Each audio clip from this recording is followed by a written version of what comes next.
ನಮ್ಮ ಊರಿಗೆ ಒಂದ್ಸಲ ನೀವು ಬರಬೇಕು. ಎಂತ ಚಂದದ ಊರು, ಎಂತ ಚಂದದ ಜನಗಳು.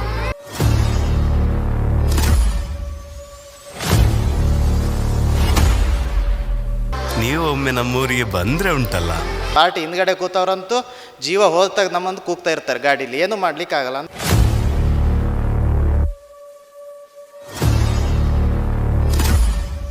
ಯಾರು ಸತ್ತ ಮೇಲೆ ರೆಡಿ ಮಾಡಬೇಕು ಅಂತಿದ್ರೆ ನಮ್ಗೆ ಗೊತ್ತಿಲ್ಲ. ನೀವು ಸಾವಿನ ಮೇಲೇ ಕೆಲಸ ಮಾಡ್ತೀರಾ ಅಂದರೆ ಯಾರು ಸತ್ತ ಮೇಲೆ ಮಾಡಿ, ತೊಂದರೆ ಅಲ್ಲ.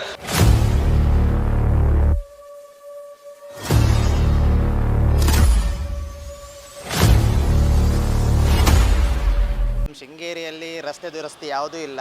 MLAಗಳು ಈ ಕಡೆ ಯಾವುದರಲ್ಲೂ ಗಮನನೇ ಕೊಡ್ತಾ ಇಲ್ಲ. ನಮಗೆ ಆಟೋ ಚಾಲಕರಿಗೆ ತುಂಬ ತೊಂದರೆನೇ ಆಗ್ತಾ ಇದೆ. ಯಾಕಂದರೆ ಎಲ್ಲ ಕಡೆನೂ ಗುಂಡಿ ಇದ್ದಾವೆ.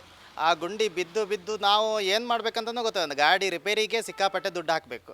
ಅವಾಗ ಹೋಗ್ತಾನೆ ಇರಬೇಕು ಶೋರೂಮಿಗೆ. ಅದಕ್ಕೆ ಶೋರೂಮು ನಮಗೆ ಹತ್ತಿರ ಇಲ್ಲ. ಇಲ್ಲಿ ಒಂದೇ ಕಾರ್ಕಳ ಹೋಗಬೇಕು, ಇಲ್ಲ ಚಿಕ್ಕಮಂಗ್ಳೂರು ಹೋಗಬೇಕು, ಶೋರೂಮ್ ಇಲ್ಲ ಸರಿಯಾಗಿ.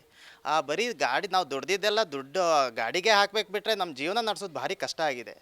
ಆದ್ದರಿಂದ ಇದ್ರ ಬಗ್ಗೆ MLA ಸಾಹೇಬರು ಸ್ವಲ್ಪ ಯೋಚನೆ ಮಾಡಿ ನಮ್ಮ ಶೃಂಗೇರಿ ಕಡೆ ಒಂದು ಸ್ವಲ್ಪ ಗಮನ ಹರಿಸ್ಬೇಕು. ಬರೀ ಬೇರೆ ಕಡೆನೇ ಗಮನ ಹರಿಸ್ತಾ ಇರೋದು. ನಮ್ಮ ಶೃಂಗೇರಿಲಿ ಆಗಲಿ, ಕೊಪ್ಪ ಆಗಲಿ, ಎಲ್ಲೂ ಯಾವ ರೂಟು ಹಾಗೆ ಆಗಿದೆ. ನಮ್ಮ ಶೃಂಗೇರಿ ಮೇಯ್ನ್ ರೂಟ್ ಅಂತೂ ಏನೂ ಇಲ್ಲ, ಪೂರಾ ಹಳ್ಳ ಬಿದ್ದು ನಮಗಂತೂ ಸಾಕಾಗಿ ಹೋಗಿದೆ. ಪಾರ್ಟಿ ಹಿಂದ್ಗಡೆ ಕೂತವ್ರಂತೂ ಜೀವ ಹೋದಾಗ ನಮ್ಮಂದು ಕೂಗ್ತಾ ಇರ್ತಾರೆ ಗಾಡೀಲಿ, ಏನು ಮಾಡಲಿಕ್ಕಾಗಲ್ಲ. ಅಂಥ ಪರಿಸ್ಥಿತಿ ಶೃಂಗೇರಿಗೆ ಬಂದಿದೆ. ಏನು ಮಾಡಬೇಕಂತ ಗೊತ್ತಾಗ್ತಾ ಇಲ್ಲ. ಹಿಂದೆ ನಮಗೆ ಒಂದು ಸರ್ವಿಸಿಗೆ ಹೋದರೆ ನಾವು ಈಗ 1,500-2,000 ರೂಪಾಯಿ ಒಳಗಾಗ್ತಿತ್ತು. ಈಗ ನಾವು ಒಂದು ಸತಿ ಸರ್ವಿಸಿಗೆ 5,000ಕ್ಕೆ ಹೋದರೆ 5,000 - 6,000 ರೂಪಾಯಿ ಬರ್ತಾ ಇದೆ. ನಾವು 6,000 ರೂಪಾಯಿ ಬರೀ ಆಯಿಲಿಂದ ನಮಗೆ ಆಯಿಲ್ ಸಹಿತ ರೇಟ್ ಜಾಸ್ತಿ ಆಗಿದೆ, ಪ್ರತಿಯೊಂದು ಜಾಸ್ತಿ ಆಗಿದೆ. ಆದರೆ ನಾವು ಸರ್ವಿಸ್ ಮಾಡಿಸೋದೇ ಗಾಡಿ ಕಷ್ಟ ಆಗಿದೆ. ಈಗೀಗ ಗಾಡಿ ಕಷ್ಟ ಬೇಡ, ಮನೆಯಲ್ಲಂತೂ ಮನೆಗೊಂದು ಏನೂ ತಗೊಂಡು ಹೋಗ್ಲಿಕ್ಕೆ ಸಿಗ್ತಾ ಇಲ್ಲ. ಈಗ ಭಾರಿ ಕಷ್ಟ ಆಗಿದೆ ಗಾಡಿ ಬಗ್ಗೆ ಎಲ್ಲ ಆಗಲಿ. ಹಾಗಾದ್ರಿಂದ ಏನೋ ನಮ್ಮ ಶೃಂಗೇರಿಲಿ ಒಂದು ಒಳ್ಳೆ ಗಮನ ಕೊಟ್ಟು ಇದ್ರ ಬಗ್ಗೆ ಏನಾರ ನೀವು ಇದರಿಂದ ನಮಗೊಂದು ಹೆಲ್ಪ್ ಮಾಡಿದ್ರೆ ತುಂಬ ಒಳ್ಳೇದಾಗುತ್ತೆ ಶೃಂಗೇರಿಗೆ. ಆಟೋ ಓಡಿಸೋರು ಎಲ್ರಿಗೂ ನಿಮಗೆ ಕಾರೇ ಅಫೋರ್ಡಬಲ್ ಮಾಡೋಕ್ಕಾಗಲ್ಲ. ಪೇಷಂಟ್ಸು, ಇನ್ನೊಬ್ಬರು ವಯಸ್ಸಾದವರೆಲ್ಲ ಆಟೋದಲ್ಲಿ ಟ್ರಾವೆಲ್ ಮಾಡಬೇಕಾಗತ್ತೆ. ಈ ರಸ್ತೆಯಲ್ಲಿ ಏನು ನೋಡ್ತಿದ್ದೀರಾ, ಮಳೆ ಬರತ್ತೆ. ಈಗ ಆಟೋದಲ್ಲಿ ಯಾರನ್ನಾರು ಪೇಷಂಟ್ ಸ್ವಲ್ಪ ಹುಷಾರಿಲ್ದಿರೋರನ್ನ ಆಸ್ಪತ್ರೆಗೆ ಕರ್ಕೊಂಡು ಹೋಗೋತ್ತಿಗೆ, ಅವ್ರು ಆಸ್ಪತ್ರೆಗೆ ಹೋಗೋತ್ತಿಗೆ ಪೂರ ಹುಷಾರಿರಲ್ಲ. ಆ ಪರಿಸ್ಥಿತಿ ಆಗ್ತಾಯಿದೆ ರಸ್ತೆಯಲ್ಲಿ. ನೆನ್ನೆ ನಿಮ್ಗೆ ಎಕ್ಸಾಂಪಲ್ ಕೊಡ್ತೀನಿ. ನಿಮಗೆ ಅಲ್ಲಿ ಗಂಧರ್ವ ಹಳೇದೇನಿತ್ತು ಮೇಯ್ನ್ ರೋಡಲ್ಲಿ, ನೆನ್ನೆ ಒಬ್ಬರು ಬೈಕಲ್ಲಿ ಬಿದ್ದಿದ್ದಾರೆ. ಇವ್ರು ಏನು ಮಾಡ್ತಿದ್ದಾರೆ, ಮಳೆಗಾಲ ಸ್ಟಾರ್ಟಿಂಗ್ ಆದಮೇಲೆ ಕೆಲವು ಕಡೆ ಸ್ಯಾಂಡು, ಕೆಲವು ಕಡೆ ಜಲ್ಲಿ ಹಾಕಿದ್ದಾರೆ. ನೀರಿಗೆ ವೆಹಿಕಲ್ ಓಡಾಡಿದ್ಮೇಲೆ ಆ ಜಲ್ಲಿ ಹೊರಗೆ ಬಂದಿದೆ. ಅವ್ರು ಸ್ಕಿಡ್ಡಾಗಿ ಬಿದ್ದಿರೋದ್ರಿಂದ ಕಲ್ಲು ತಲೆಗೆ ಹೊಡೆದ್ಬಿಟ್ಟು ಡ್ಯಾಮೇಜ್ ಆಗಿದೆ. ಈ ಥರದ ಸಮಸ್ಯೆ. ಹೇಗೇನು ಆಟೋ ಬಾಡಿಗೆ ಈ ಟೈಮಲ್ಲಿ ಹೇಗಿರುತ್ತೆ ಅದು ನಿಮಗೆ ಗೊತ್ತಿರುತ್ತೆ. ಈ ಮಲೆನಾಡಲ್ಲೆಲ್ಲ ಬಿಸ್ನೆಸ್ ಈ ಟೈಮಲ್ಲಿ ಹೇಗಿರುತ್ತೆ ಅಂತ. ಪ್ರತಿ ಒಂದೊಂದು ಟ್ರಿಪ್ಪಿಗೂ ನಾವು 50 ರೂಪಾಯಿ 100 ರೂಪಾಯಿ ಬರೀ ಖರ್ಚೇ ಮಾಡಬೇಕಾಗಿದೆ ಆಟೋ ವೆಹಿಕಲ್ಗಳಿಗೆ. ದೆನ್ ಇದು ತುಂಬ ಮೇಯ್ನ್ ರೋಡ್, ಸ್ಕೂಲಿಗೆ ಹೋಗೋಂಥ ಜಾಗ, ಕಾಲೇಜಿಗೆ ಹೋಗೋಂಥ ಜಾಗ, ಶಾಲೆ ಮಕ್ಕಳನ್ನ ಕರ್ಕೊಂಡು ಹೋಗ್ತಾರೆ ಬೈಕ.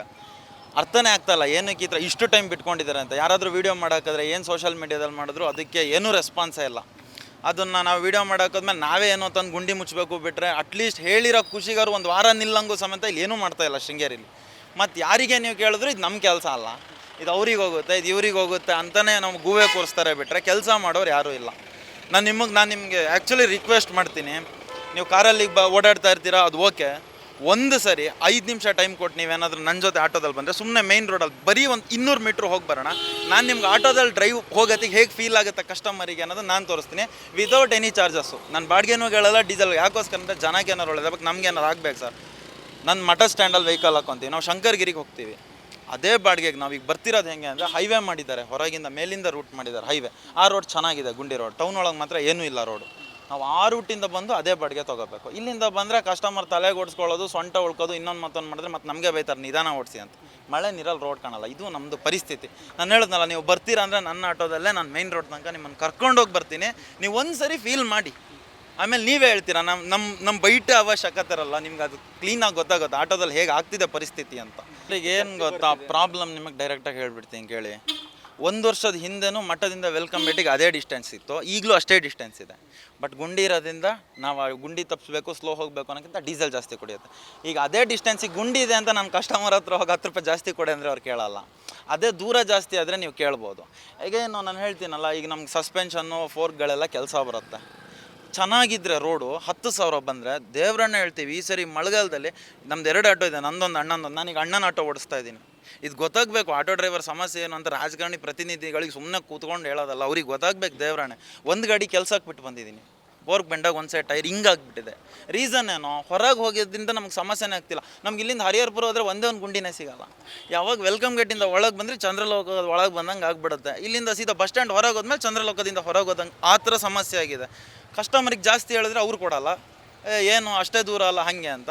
ಈ ಥರ ಗುಂಡಿ ತಪ್ಪಿಸಿ ನಮಗೆ ಹೋಗೋಕ್ಕಾಗಲ್ಲ, ವಯಸ್ಸಾದವ್ರನ್ನ ಕರ್ಕೊಂಡು ಹೋಗಂಗಿಲ್ಲ, ಪೇಷಂಟಿಗೆ ಆಂಬುಲೆನ್ಸೇ ಬರಬೇಕು, ಆಟೋದಲ್ಲಿ ಓಡಾಡೋಕ್ಕಾಗ್ತಿಲ್ಲ.